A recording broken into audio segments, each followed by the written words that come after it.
ನಮಸ್ತೆ ವಿದ್ಯಾರ್ಥಿಗಳೇ, ನಾವು 9ನೇ ತರಗತಿಗೆ ಸಂಬಂಧಪಟ್ಟಂತಹ ಮಧ್ಯಕಾಲೀನ ಭಾರತ ಮತ್ತು ರಾಜಕೀಯ ಸಂಕ್ರಮಣ ಒಂದು ಅಧ್ಯಾಯದಲ್ಲಿ ದೆಹಲಿ ಸುಲ್ತಾನರ ಬಗ್ಗೆ ಮಾತನಾಡ್ತಾ ಇದ್ವಿ.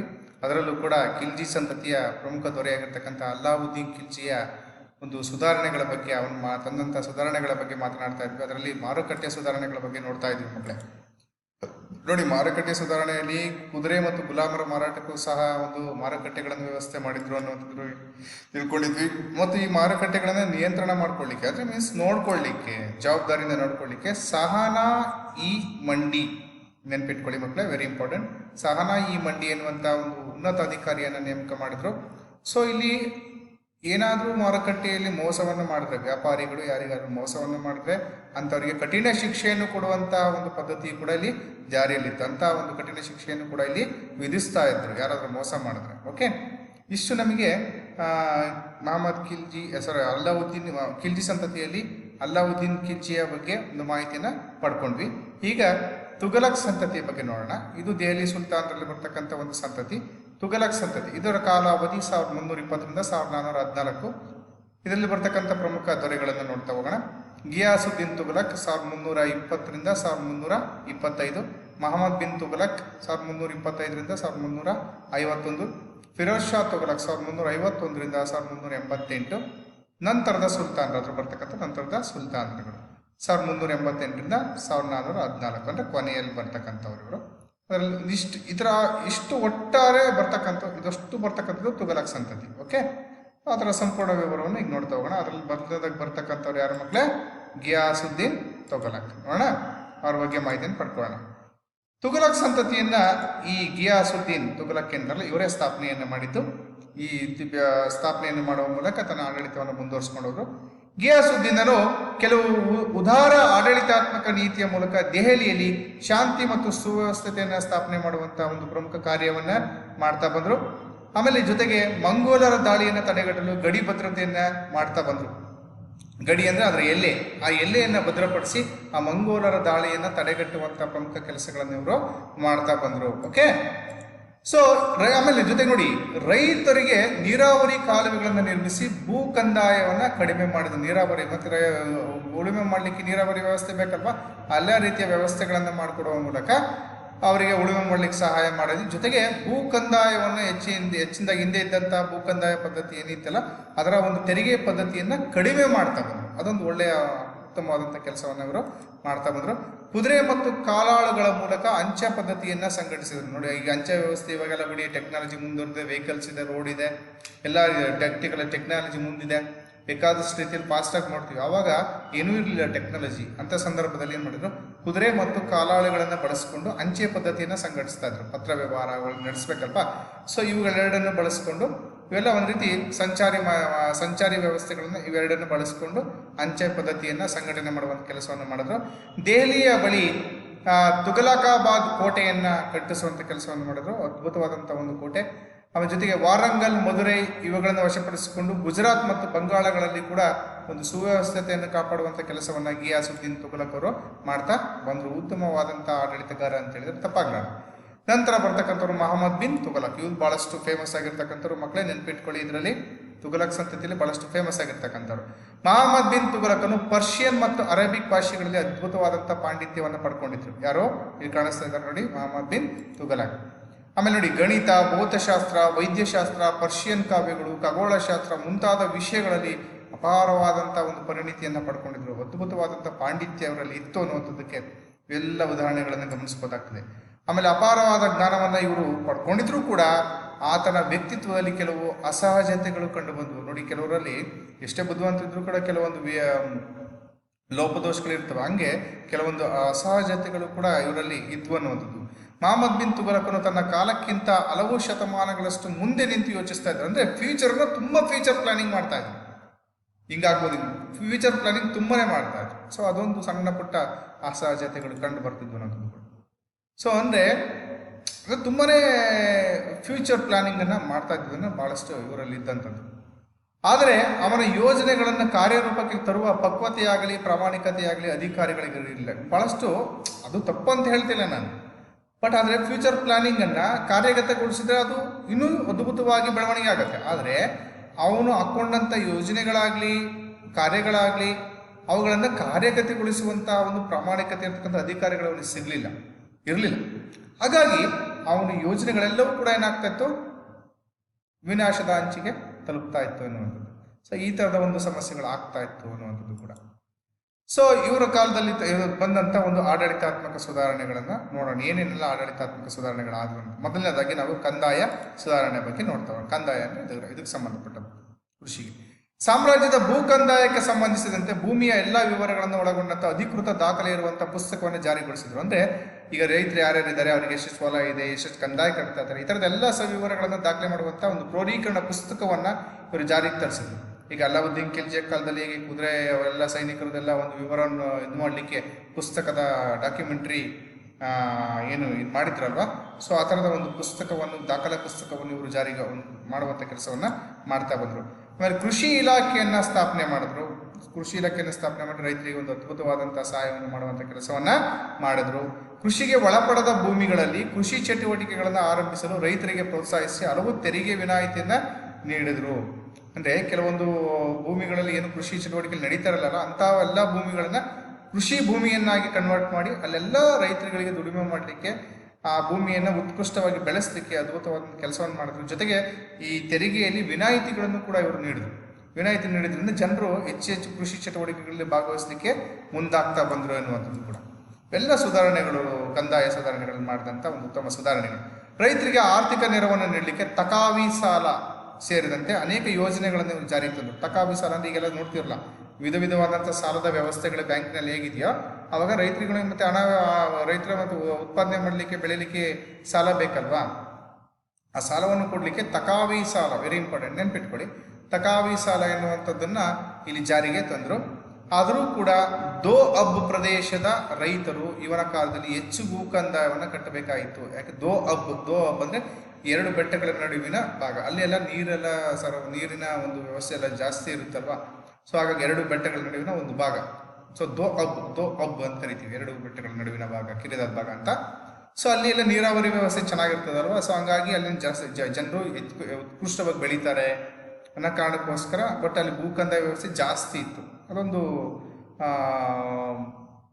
ರೈತರಿಗೆ ಸ್ವಲ್ಪ ಹೊರೆ ಆಗ್ತಾ ಇತ್ತು ಅನ್ನುವಂಥದ್ದು ಇಲ್ಲಿ ಗಮನಿಸಬೇಕಾಗತ್ತೆ. ಆಮೇಲೆ ನೋಡಿ, ಇಲ್ಲೊಂದು ಮತ್ತೇನೊಂದು ಸಮಸ್ಯೆ ಅಂದರೆ ರಾಜಧಾನಿಯ ವರ್ಗಾವಣೆ. ಮೊಹಮ್ಮದ್ ಬಿನ್ ತುಘಲಕನ ರಾಜಧಾನಿಯ ವರ್ಗಾವಣೆ. ಮೊಹಮ್ಮದ್ ಬಿನ್ ತುಘಲಕ್ ತನ್ನ ರಾಜಧಾನಿಯನ್ನು ದೆಹಲಿಯಿಂದ ಮಧ್ಯ ಭಾರತದಲ್ಲಿನ ದೇವಗಿರಿಗೆ ವರ್ಗಾಯಿಸಿದನು. ದೆಹಲಿಯಿಂದ ದೇವಗಿರಿ, ಇಲ್ಲಿ ಕಾಣಿಸ್ತಿದೆ ಮಕ್ಕಳೇ, ದೆಹಲಿ ಟು ದೇವಗಿರಿ. ನೋಡಿ, ಉತ್ತರ ಭಾರತದಿಂದ ದಕ್ಷಿಣ ಭಾರತಕ್ಕೆ ತನ್ನ ಒಂದು ರಾಜಧಾನಿಯನ್ನು ವರ್ಗಾವಣೆಯನ್ನು ಮಾಡ್ತಾನೆ. ಇದರ ಮುಖ್ಯ ಉದ್ದೇಶ ವಿಶಾಲವಾದ ಸಾಮ್ರಾಜ್ಯಕ್ಕೆ ರಾಜಧಾನಿ ಕೇಂದ್ರ ಭಾಗದಲ್ಲಿರಬೇಕು ಮತ್ತು ಪರಕೀಯ ದಾಳಿಗಳಿಂದ ರಕ್ಷಿಸಲು ಅನುಕೂಲವಾಗಿರಬೇಕು ಎನ್ನುವಂಥದ್ದು ಹಿತದೃಷ್ಟಿಯಿಂದ ಅವನು ಏನು ಮಾಡಿದ್ರು, ರಾಜಧಾನಿಯನ್ನು ದೆಹಲಿಯಿಂದ ದೇವಗಿರಿ ವರ್ಗಾವಣೆ ಮಾಡಿ. ಯಾಕೆಂದರೆ ದೆಹಲಿ ಸುಲ್ತಾನ್ ಸಲ ಬರೋದಂಥದ್ದು ಹೌದಲ್ವಾ, ಹಾಗಾಗಿ ದೆಹಲಿಯಿಂದ ದೇವಗಿರಿಗೆ ವರ್ಗಾವಣೆಯನ್ನು ಮಾಡ್ತಾರೆ. ಅಂದರೆ ಹಿತದೃಷ್ಟಿಯಿಂದ, ಆಡಳಿತ ಹಿತದೃಷ್ಟಿಯಿಂದ, ಭದ್ರತೆ ದೃಷ್ಟಿಯಿಂದ ಮಾಡಿದ್ರು. ರಾಜಧಾನಿ ವರ್ಗಾವಣೆ ಯೋಜನೆ ಅವರ ಪ್ಲ್ಯಾನ್ ಭಾಳಷ್ಟು ಉತ್ತಮವಾಗಿದ್ದರೂ ಕೂಡ ಸ್ಥಳಾಂತರಕ್ಕೆ ಸೂಕ್ತ ಏರ್ಪಾಡುಗಳನ್ನು ಅವರು ಕೈಗೊಂಡಿರಲಿಲ್ಲ. ಅದೇ ದೊಡ್ಡ ತಪ್ಪಾಗಿತ್ತು. ಸೊ ಇದರಿಂದ ಅಸಂಖ್ಯಾತ ಜನರು ಸಂಕಷ್ಟಕ್ಕೀಡಾದರು. ಕೆಲವರು ಸಾವು ನೋವುಗಳು, ನೋಡಿ ಅಲ್ಲಿಂದ ಇಲ್ಲಿಗೆ ಬರಬೇಕು ಅಂದರೆ ಸುಲಭವಾಗಿಲ್ಲ, ರಾಜಧಾನಿ ವರ್ಗಾವಣೆ ಮಾಡಬೇಕು ಅಂದರೆ. ಹಾಗಾಗಿ ಅಲ್ಲಿಂದ ಇಲ್ಲಿ ಬರಬೇಕಾದ ಸಂದರ್ಭದಲ್ಲಿ ಬೇಕಾದಷ್ಟು ಜನ ಸಾವನ್ನಪ್ಪಿದ್ರು, ಅನಾರೋಗ್ಯಕ್ಕೀಡಾದರು. ಈ ಥರದ ಅನೇಕ ಸಮಸ್ಯೆಗಳು ಅವನ ಎದುರಿಗೆ ಬಂದಂಥದ್ದನ್ನು ಗಮನಿಸಬೇಕಾಗತ್ತೆ. ಇದೊಂದು ದೊಡ್ಡ ತಪ್ಪನ್ನು ಮಾಡಿದ್ರು ಅನ್ನುವಂಥದ್ದಲ್ಲಿ ಗಮನಿಸಬೇಕಾಗತ್ತೆ. ಭಾಳಷ್ಟು ಸಮಸ್ಯೆ ಆಯ್ತು ಇದರಿಂದ ಜನಗಳಿಗೆ ಅಂತ. ಆಮೇಲೆ ನೆಕ್ಸ್ಟ್ ಸಾಂಕೇತಿಕ ನಾಣ್ಯ ಪ್ರಯೋಗ. ಇದೊಂದು ಅದ್ಭುತವಾದಂಥ ಒಂದು ಪ್ರಯೋಗ ವ್ಯವಸ್ಥೆ. ಸಾಂಕೇತಿಕ ನಾಣ್ಯ ಪ್ರಯೋಗವನ್ನು ಕೂಡ ಮಾಡಿದ್ರು. ನಾಣ್ಯಗಳ ಮೌಲ್ಯಗಳನ್ನು ತನ್ನ ಕಾಲದ ಬಂಗಾರ ಮತ್ತು ಬೆಳ್ಳಿಯ ಮೌಲ್ಯಕ್ಕೆ ಸರಿ ಹೊಂದುವಂತೆ ಇವನು ಮಾಡ್ತಾನೆ. ತನ್ನ ಮೌಲ್ಯಗಳನ್ನು, ನಾಣ್ಯಗಳ ಮೌಲ್ಯವನ್ನು ತನ್ನ ಕಾಲದ ಬಂಗಾರ ಮತ್ತು ಬೆಳ್ಳಿಯ ಮೌಲ್ಯಕ್ಕೆ ಸರಿ ಹೊಂದುವಂತೆ ಮಾಡ್ತಾರೆ. ಬಂಗಾರ ಬೆಳ್ಳಿ ನಾಣ್ಯಗಳನ್ನು ಕೂಡ ಈ ಸಂದರ್ಭದಲ್ಲಿ ಜಾರಿಗೆ ತರ್ತಾರೆ. ದಿನಾರ ಎಂಬ ಬಂಗಾರದ, ನೋಡಿ ವೆರಿ ಇಂಪಾರ್ಟೆಂಟ್, ನೆನ್ಪಿಟ್ಕೊಳ್ಳಿ ಮಕ್ಕಳಿಂದ ಕೇಳ್ತಾರೆ. ಮೊಹಮ್ಮದ್ ಬಿನ್ ತುಘಲಕ್ಗೆ ವೆರಿ ಇಂಪಾರ್ಟೆಂಟ್ ಟೋಟಲ್ ಆಗಿ. ದಿನಾರ ಎನ್ನುವಂಥ ಬಂಗಾರದ ಹಾಗೂ ಅದಲಿ ಎನ್ನುವಂಥ ಬೆಳ್ಳಿ ನಾಣ್ಯಗಳನ್ನು ಚಲಾವಣೆಗೆ ತಂದನು. ಅವುಗಳನ್ನು ಕಲಾತ್ಮಕವಾಗಿ ವಿನ್ಯಾಸಗೊಳಿಸಿದ್ದನ್ನು ಕೂಡ ಇಲ್ಲಿ ಗಮನಿಸಬಹುದಾಗಿ. ನೋಡಿ ಚಿತ್ರಣವನ್ನು ನೋಡಿ, ಎಷ್ಟು ಬ್ಯೂಟಿಫುಲ್ ಆಗಿ ಡಿಸೈನ್ ಅನ್ನು ಮಾಡಿದ್ದಾರೆ. ಕಾಲದ ಡಿಸೈನ್ ಅನ್ನು ನೋಡ್ಬೋದು. ಬೆಳ್ಳಿಯ ನಾಣ್ಯಗಳು, ಬಂಗಾರದ ನಾಣ್ಯಗಳು. ಓಕೆ, ಇಲ್ಲಿ ಉದಾಹರಣೆಗಳನ್ನು ನೋಡ್ತಾ ಇದ್ದೀನಿ ಮಕ್ಕಳೇ. ಅದ್ಭುತವಾದಂತಹ ಒಂದು ನಾಣ್ಯ ವ್ಯವಸ್ಥೆಯನ್ನು ಜಾರಿಗೆ ತಂದರು. ಇದರಿಂದ ಒಂದು ವ್ಯಾಪಾರ ವಹಿವಾಟು ಎಲ್ಲ ಸುಲಲಿತವಾಗಿ ನಡ್ಕೊಂಡು ಹೋಗ್ಲಿಕ್ಕೆ ಕೂಡ ಅನುಕೂಲ ಆಯಿತು ಮಕ್ಕಳೇ. ಕೆಲವು ವರ್ಷಗಳ ನಂತರ ತಾಮ್ರ ಮತ್ತು ಹಿತ್ತಾಳೆಯ ಸಾಂಕೇತಿಕ ನಾಣ್ಯಗಳನ್ನು ಕೂಡ ಚಲಾವಣೆಗೆ ತಂದರು. ತಾಮ್ರ ಮತ್ತು ಹಿತ್ತಾಳೆ ನೋಡಿರ್ತೀವಿ, ತಾಮ್ರ ಮತ್ತು ಹಿತ್ತಾಳೆ ಅವುಗಳ ನಾಣ್ಯಗಳನ್ನು ಕೂಡ ಚಲಾವಣೆಗೆ ತರುವಂಥ ಕೆಲಸಗಳನ್ನು ಮಾಡಿದ್ರು. ನಾಣ್ಯಗಳನ್ನು ಟಂಕಿಸುವುದು ಸರ್ಕಾರದ ಏಕಸ್ವಾಮ್ಯವಾಗಿರಲಿಲ್ಲ. ಅದೇ ಒಂದು ದೊಡ್ಡ ಸರ್ಕಾರದ ಏಕಸ್ವಾಮ್ಯ ಆಗಿದ್ರೆ ಒಂದು ಭದ್ರತೆ ಇರ್ತಿತ್ತು, ಒಂದು ಬಿಗಿ ಇರ್ತಾಯಿತ್ತು. ಆದರೆ ಆ ಸರ್ಕಾರದ ಏಕಸ್ವಾಮ್ಯ ಆಗಿರಲಿಲ್ಲ. ಅದೊಂದು ಬಗ್ಗೆ ಯಾರು ಕೂಡ ಮುದ್ರಿಸುವಂಥ ಒಂದು ಅವಕಾಶ ಇತ್ತು. ಹಾಗಾಗಿ ಪರಂಪರಾನುಗತವಾಗಿ ನಾಣ್ಯಗಳನ್ನು ಟಂಕಿಸುವ ಹಕ್ಕನ್ನು ಹೊಂದಿದ್ದ ಮನೆತನಗಳಿದ್ವು. ಅವುಗಳು ಇವನ್ನೆಲ್ಲ ಕೂಡ ಮಾಡ್ತಾ ಇತ್ತು. ಸರ್ಕಾರದ ಒಂದೇ ಮೇನ್ ಉಸ್ತುವಾರಿ ಇದ್ದರೆ ಇನ್ನೂ ಚೆನ್ನಾಗಿರ್ತಾ ಇತ್ತು. ಆದರೆ ಪರಂಪರಾನುಗತವಾಗಿ ನಾಣ್ಯಗಳನ್ನು ಟಂಕಿಸುವಂಥ ಕೆಲವು ಮನೆತನಗಳಿದ್ವು. ಅವುಗಳಿಗೆ ಇವುಗಳ ಜವಾಬ್ದಾರಿಯನ್ನು ಕೊಟ್ಟಿದ್ರು. ಯಾವುಗಳ ಜವಾಬ್ದಾರಿಯನ್ನು?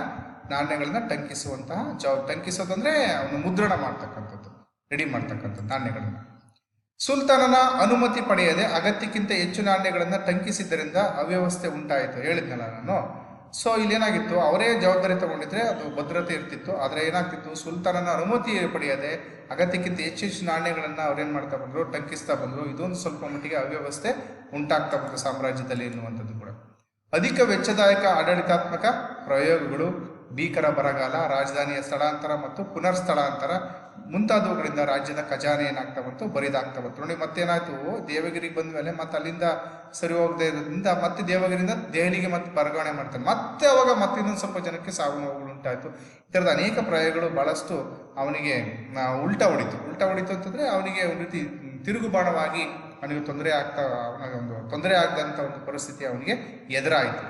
ವೆಚ್ಚದಾಯಕ ಜಾಸ್ತಿ, ಖರ್ಚು ವೆಚ್ಚ ಜಾಸ್ತಿ ಆಯಿತು. ಆಮೇಲೆ ಆಡಳಿತಕ್ಕಾಗಿ ಅನೇಕ ಪ್ರಯೋಗಗಳನ್ನು ಮಾಡಿದ್ರು.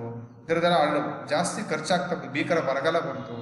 ಈ ಥರದ್ದೆಲ್ಲ ಅನೇಕ ಸಮಸ್ಯೆಗಳು ಅವನಿಗೆ ಎದುರಾಗ್ತಾ ಬಂದದ್ದನ್ನು ಗಮನಿಸ್ಬೋದಾಗ್ತದೆ ಅನ್ನುವಂಥದ್ದು ಕೂಡ. ಓಕೆ, ದಖನ್ ನೀತಿ ಏನು ದಖನ್ ನೀತಿ ಅಂತ ನೋಡೋಣ. ಮಹಮ್ಮದ್ ಬಿನ್ ತುಘಲಕ್ ದಖನ್ನಲ್ಲಿ ಗೆದ್ದಂಥ ಪ್ರದೇಶಗಳಲ್ಲಿ ನೇರವಾಗಿ ತನ್ನ ಆಡಳಿತವನ್ನು ಜಾರಿಗೊಳಿಸಿದನು. ಕಾಣಿಸ್ತಾ ಇದ್ದಾರಲ್ಲ ಬಹುತೇಕ ಇದು. ಸೊ ಕಾಕತೀಯರ ರಾಜಧಾನಿ ವಾರಂಗಲನ್ನು ವಶಪಡಿಸ್ಕೊಂಡ್ರು. ಅರ್ಥ ಆಯ್ತಲ್ಲ, ಕಾಕತೀಯರ ರಾಜಧಾನಿ ವಾರಂಗಲನ್ನು ವಶಪಡಿಸ್ಕೊಂಡು, ಹಾಗೆಯೇ ಹೊಯ್ಸಳರ ರಾಜಧಾನಿ ದ್ವಾರ ಸಮುದ್ರವನ್ನು ಕೂಡ ಇವನು ಧ್ವಂಸಗೊಳಿಸುವಂತಹ ಹೊಯ್ಸಳಾಸ್. ನೋಡಿ ಕಾಣಿಸ್ತಾ ಇದೆಯಲ್ಲ ಮಕ್ಕಳೇ, ಪಿನ್ ಪಾಯಿಂಟ್ ತೋರಿಸಿದ್ವಿ ನೋಡಿ. ಇದು ವಾರಂಗಲ್ ಮತ್ತು ಹೊಯ್ಸಳಾಸ್ ಕಾಣಿಸ್ತಾ ಇದೆಯಲ್ಲ. ಇವರ ದ್ವಾರ ಸಮುದ್ರವನ್ನು ಕೂಡ ಧ್ವಂಸ ಮಾಡುವಂಥ ಕೆಲಸವನ್ನು ಮಾಡ್ತಾನೆ. ಆಮೇಲೆ ದಕ್ಷಿಣ ಭಾರತದಲ್ಲಿರೋ ಮಧುರೈಯನ್ನು ಗೆದ್ದು, ಇಲ್ಲಿ ಕಾಣಿಸ್ತಾ ಇದೆ ನೋಡಿ ಮಕ್ಕಳೇ, ಇಲ್ಲಿ 3ನೇ ಪಿನ್ನು. ಸೊ ಇದರನ್ನ ಗೆದ್ದು ಅದರ ಆಡಳಿತ ನಿರ್ವಹಣೆಗೆ ಜಲಾಲುದ್ದೀನ್ ಅಶನ್ಷಾನನ್ನು ರಾಜ್ಯಪಾಲನಾಗಿ ಇಲ್ಲಿ ನೇಮಿಸ್ತಾರೆ. ಇಲ್ಲಿ ಈ ಭಾಗದಲ್ಲಿ, ಓಕೆ, ಇಲ್ಲಿ ಮಧುರೈನಲ್ಲಿ ಯಾರೋ ಅವರ ಒಂದು ರಾಜ್ಯಪಾಲನನ್ನಾಗಿ ಆ ಒಂದು ಪ್ರದೇಶಕ್ಕೆ ನೇಮಕ ಮಾಡ್ತಾರೆ. ಯಾರನ್ನ? ಜಲಾಲುದ್ದೀನ್ ಅಶನ್ಷಾನನ್ನ ನೇಮಕ ಮಾಡ್ತಾರೆ. ಸೊ ಹೀಗೆ ಭಾರತದಲ್ಲಿ ವಿಶಾಲ ಸಾಮ್ರಾಜ್ಯ ಸ್ಥಾಪಿಸಿದಂಥ ದೆಹಲಿ ಸುಲ್ತಾನರಲ್ಲಿ ಮಹಮ್ಮದ್ ಬಿನ್ ತುಘಲಕ್ ಬಹಳಷ್ಟು ಮೊದಲಿಗನಾಗಿ ನಮಗೆ ಕಂಡು ಬಹಳಷ್ಟು ಮೋಸ್ಟ್ ಇಂಪಾರ್ಟೆಂಟ್ ತುಘಲಕ್ ಸಂತತಿಯಲ್ಲಿ. ಹಂಗಾಗಿ ಇವರನ್ನು ಹೆಚ್ಚು ಗಮನಿಸ್ಕೋಬೇಕಾಗತ್ತೆ ಮಕ್ಕಳೇ. ಓಕೆ, ಬಹಳಷ್ಟು ಅದ್ಭುತವಾದಂಥ ಹೋರಾಟಗಾರ. ಬಟ್ ಕೆಲವೊಂದು ತೊಂದರೆಗಳಾಯಿತು ಅವನ ಒಂದು ನಿರ್ಧಾರಗಳಲ್ಲಿ ಅಷ್ಟೇ. ಮಹಮ್ಮದ್ ಬಿನ್ ತುಘಲಕ್ ದೊಡ್ಡ ಸೈನ್ಯವನ್ನು ಸಂಘಟನೆ ಮಾಡಿ ಅವನ ಸಾಮ್ರಾಜ್ಯವನ್ನು ಭದ್ರಪಡಿಸಿ ಸ್ಥಾನವನ್ನು ಭದ್ರಪಡಿಸಿಕೊಳ್ಳುವಂಥ ಕೆಲಸವನ್ನು ಮಾಡಿದ್ರು. ಈತನ ಕೊನೆಯ 11 ವರ್ಷಗಳ ಆಡಳಿತಾವಧಿಯಲ್ಲಿ ದಕ್ಷಿಣ ಭಾರತದಲ್ಲಿ 27 ದಂಗೆಗಳು ನಡೆದು ವಿಜಯನಗರ ಮತ್ತು ಬಹುಮನಿ ರಾಜ್ಯಗಳ ಉದಯಕ್ಕೆ ಕಾರಣ ಆಯಿತು. ನೋಡಿ, ಇವನ ಆಡಳಿತ ಲಾಸ್ಟ್ ಕೊನೆಯಲ್ಲಿ 27 ದಂಗೆಗಳು ಸತತವಾಗಿ ನಡೆಯುತ್ತೆ. ಅದರಲ್ಲಿ ಬಹಳಷ್ಟು ತೊಂದರೆಗಳು ಆಗುತ್ತೆ. ದಾಳಿಗಳಲ್ಲಿ ಇವನು ಪಾಲ್ಗೊಳ್ಬೇಕಾದಂಥ ಪರಿಸ್ಥಿತಿ ಬರುತ್ತೆ. ಅದಾದ ನಂತರದಲ್ಲಿ ಇವನ ಸಾಮ್ರಾಜ್ಯ ಕೊನೆಯಾಗಿ ಮುಂದೆ ವಿಜಯನಗರ ಮತ್ತು ಬಹುಮನಿ ರಾಜ್ಯಗಳ ಉದಯಕ್ಕೆ ಏನಾಯ್ತದೋ ಕಾರಣ ಆಯ್ತಾ ಬಂತು ಅನ್ನೋದು. ಸೊ ಇಷ್ಟು ನಮಗೆ ಬಹುತೇಕವಾಗಿ ಮಹಮ್ಮದ್ ಬಿನ್ ತುಘಲಕನ ಒಂದು ಪ್ರಮುಖ ವಿಚಾರಗಳನ್ನು ನಾವು ಗಮನಿಸ್ಬೋದಾಗ್ತದೆ ಮಕ್ಕಳೇ. ಓಕೆ, ಇಷ್ಟು ವೆರಿ ಇಂಪಾರ್ಟೆಂಟ್, ತುಂಬಾ ಇಂಪಾರ್ಟೆಂಟ್. 2 ರಿಂದ 3 ಮಾರ್ಕ್ಸ್ 4 ಮಾರ್ಕ್ಸ್ ಕೇಳೋಂಥ ಚಾನ್ಸಸ್ ಇರುತ್ತೆ. 3 ರಿಂದ 4 ಮಾರ್ಕ್ಸಿಗೆ ಇವನ ಒಂದು ಆಡಳಿತ ಸುಧಾರಣೆಗಳನ್ನು ಕೇಳ್ತಾರೆ. ವೆರಿ ಇಂಪಾರ್ಟೆಂಟ್, ನೋಡ್ಕೊಳ್ಳಿ. ಓಕೆ, ಇದನ್ನು ಭಾಳ ಸಲ ಕೇಳಿದ್ದಾನೆ ಕ್ವಶನ್, ಇದರಲ್ಲಿ ಎಕ್ಸಾಮ್ ದೃಷ್ಟಿಯಿಂದ ನೋಡ್ಕೊಳ್ಳಿ. ನೆಕ್ಸ್ಟ್ ನಮಗೆ ಬರ್ಬೇಕಂತಕ್ಕಂಥವ್ರೆ ಫಿರೋಜ್ ಶಾ ತುಘಲಕ್. ನೋಡಿ, ಇವನೊಬ್ಬ ಉತ್ತಮ ಆಡಳಿತಗಾರ. ಮಹಮ್ಮದ್ ಬಿನ್ ತುಘಲಕನ ನಂತರ ಬಂದಂಥ ಫಿರೋಜ್ ಶಾ ತುಘಲಕ್ ಕಾಲದಲ್ಲಿ ಅನೇಕ ಪ್ರಜಾಹಿತ ಕಾರ್ಯಗಳು ಜಾರಿಗೆ ಬಂದವು. ಅಂದರೆ ಪ್ರಜೆಗಳಿಗೆ ಒಳ್ಳೇದು ಮಾಡ್ತಕ್ಕಂಥ ಕೆಲಸಗಳು ನಡೆದವು. ಪ್ರಜೆಗಳಿಗೆ ನೆರವು ನೀಡುವ ಉದ್ದೇಶದಿಂದ ತಕಾವಿ ಸಾಲವನ್ನು ಮನ್ನಾ ಮಾಡಿದ್ನು. ನೋಡಿ, ಕೆಲವೊಂದು ಈ ಸಾಲಗಳನ್ನು ಮನ್ನಾ ಮಾಡ್ತಾರೆ, ಕೇಳಿದರೆ ಏನು ತೊಂದರೆ ಆದಂಥ ಸಂದರ್ಭಗಳಲ್ಲಿ. ಹಾಗೆ ತಕಾವಿ ಸಾಲವನ್ನು ಕೂಡ ಇವನು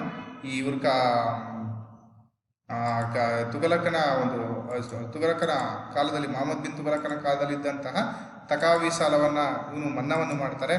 ಸೊ ಇದೊಂದು ರೈತರಿಗೆ ಒಂದು ಉತ್ತಮವಾದಂಥ ಪ್ರಜಾ ಕಾರ್ಯ ಅಂತೇಳಿ ತಪ್ಪಾಗಲಾರ್ದು. ಮಹಮ್ಮದ್ ಬಿನ್ ತುಘಲಕನ ಆಳ್ವಿಕೆಯಲ್ಲಿ ತೊಂದರೆಗಳಾಗಿದ್ದಂತಹ ಪ್ರಜೆಗಳಿಗೆ ಪರಿಹಾರ ಧನವನ್ನು ಕೂಡ ಇವರು ನೀಡುವಂಥ ಕೆಲಸವನ್ನ ಮಾಡಿದ್ರು. ಯಾರು?